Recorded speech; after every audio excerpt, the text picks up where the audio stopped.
menangani stunting itu tidak pada usia sekolah. Menangani stunting itu sebelum ibu hamil. Ingat-ingat nih, sebelum ibu hamil. Jadi kesehatan calon ibu itu sudah harus dipikirkan. Calon ibu nih, baru calon ibu. Dan calon ibu itu membutuhkan itu tadi. Apa tadi yang disebutkan? Satu adalah zat besi, dibutuhkan sekali. Zat besi. Zat besi dapatnya dari mana? Ya, dari daging, dari makanan. Kemudian yang kedua adalah yodium. Kita tahu yodium. Yang ketiga asam folat. Asam folat itu didapatnya dari tanaman, bukan di bengkel. Nggak ada asam folat itu. Bukan asam sulfat berarti ya? Asam folat. Asam folat. Itu diberikan lewat apa? Pemberian kepada ibu hamil. Lalu dipastikan, kami membuat di Jakarta, saya lihat nama programnya, kita membuat nama programnya itu pada waktu itu ketika kami bertugas di Jakarta, beliau memimpin sebuah program namanya Bagimu. Bagimu itu yang menurut kami di PKK di Jakarta, apa itu? Bahagiakan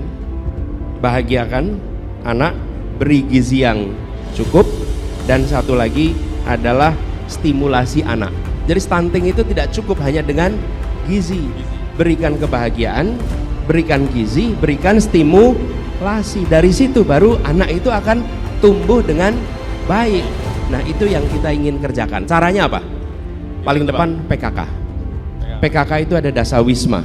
Lalu 10 keluarga ini dipantau, dan mereka yang mengadakan program pemberian gizi untuk ibu hamil, pemberian gizi untuk anak usia dini, dan stimulasi yang tepat untuk anak usia dini.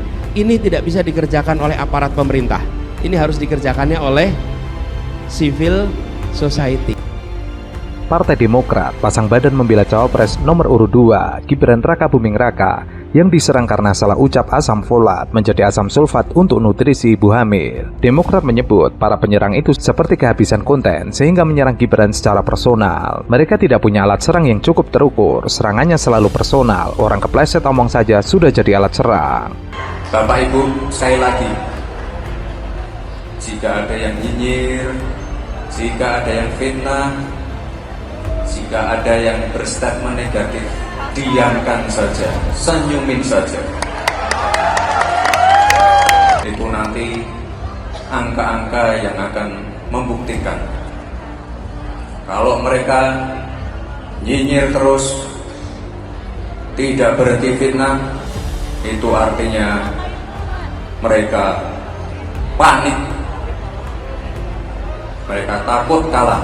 Demokrat mengatakan setiap orang pernah salah ucap dan itu merupakan hal yang biasa. Menurutnya, para penyerang Gibran perlu memperhatikan konteks dan substansinya. Biasa saja orang kepleset ngomong, bukan itu substansinya. Substansinya adalah proses demokrasi yang mengantarkan masyarakat menuju kesejahteraan. Jadi demokrasi adalah jalan menuju kesejahteraan. Demokrat berpesan kepada para kadernya untuk mensosialisasikan program Prabowo Gibran. Ia menyebut lawan politik Prabowo Gibran sudah kehabisan cara untuk merebut hati pemilihnya. Kemarin kita diketawain kok bikin program makan siang gratis di sekolah dan susu gratis, itu padahal penting banget. Kita kalau pengen menuju Indonesia emas, otomatis kita harus nyiapin generasi emasnya. Anak-anaknya nggak boleh ada yang stunting. Kalau di Jakarta mungkin nggak ada yang stunting. Coba kalian ke Jawa, ke Solo, ke Jawa Tengah, Jawa Timur, stuntingnya lumayan. Kalau Jakarta mungkin ada, tapi nggak separah yang ada di Jawa. Makanya kita bikin program makan siang gratis. Waktu deklarasi kemarin kami perkenalkan namanya Kartu Indonesia Sehat untuk ibu dan anak. Soalnya dari usia remaja yang cewek-cewek ini harusnya dicek untuk punya anemia apa enggak. Lalu ketika hamil harus dicek dia misalnya asam sulfat, yodiumnya terpenuhi enggak. Ketika anaknya lahir sampai 2 tahun, ASI-nya terpenuhi enggak, berat badannya, tinggi badannya oke enggak. Lalu nanti setelahnya kita harus kawal terus sampai nanti dia besar, sampai 2045 nanti benar-benar jadi individu yang produktif untuk kemajuan bangsa.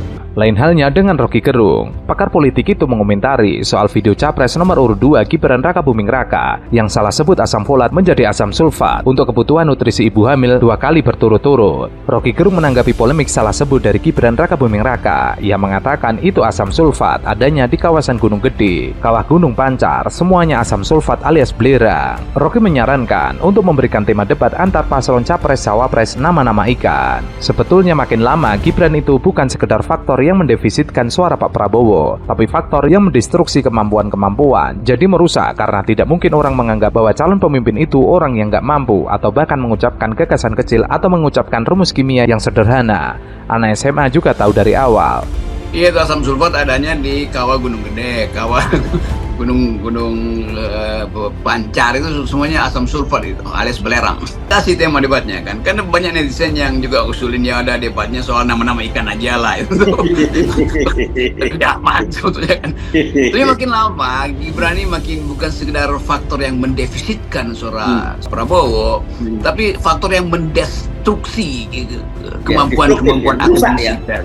Ya. Jadi merusak betul, karena tidak mungkin orang menganggap bahwa calon pemimpin kita itu adalah orang-orang yang nggak mampu untuk bahkan mengucapkan gagasan kecil atau mengucapkan rumus kimia yang sederhana yang anak SMA juga tahu dari awal tuh H2SO4 itu artinya asam belerang, asam sulfat.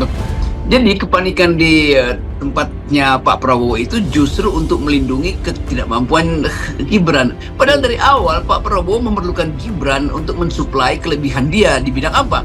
Ya di bidang hal-hal yang populer, karena milenial mungkin atau Gen Z itu tahu bahwa Gibran paling tidak membaca literatur yang cukup tuh. Lama-lama betul-betul Gibran itu membebani Prabowo kan pasti Prabowo jengkel juga kan, walaupun nggak diperlihatkan di baliho. Rocky mengatakan bahwa kepanikan di tempatnya Prabowo Subianto justru melindungi ketidakmampuan dari Gibran. Lama-lama Gibran bakal membebani Prabowo. Prabowo pasti jengkel, walaupun tidak diperlihatkan kejengkelan Prabowo. Tapi semua menduga bahwa sebagai pembaca buku dan mengerti banyak ilmu pengetahuan, Prabowo merasa hal itu adalah hal sepele. Sementara itu, spanduk bertuliskan tolak cawapres asam sulfat viral di media sosial. Spanduk tersebut terdapat di sebelah titik di kota Medan. Spanduk tersebut meceng di Jalan Menginsidi, Medan Polonia. Selain itu, terdapat juga spanduk bertuliskan sama di Jalan Setiabudi, arah Simpang Pemda, Medan Selayar. Untuk diketahui, perbedaan asam sulfat dengan asam folat. Asam folat dapat membantu tubuh memproduksi dan memelihara sel-sel baru, dan juga membantu mencegah perubahan pada DNA yang dapat menyebabkan kanker. Sebagai obat, asam folat digunakan untuk mengobati defisiensi asam folat dan beberapa jenis anemia yang disebabkan oleh defisiensi asam folat. Sementara yang disebut Gibran dengan asam sulfat merupakan sejenis bahan kimia umumnya digunakan untuk pembuatan baterai atau bisa menjadi bahan baku proses pembuatan pupuk.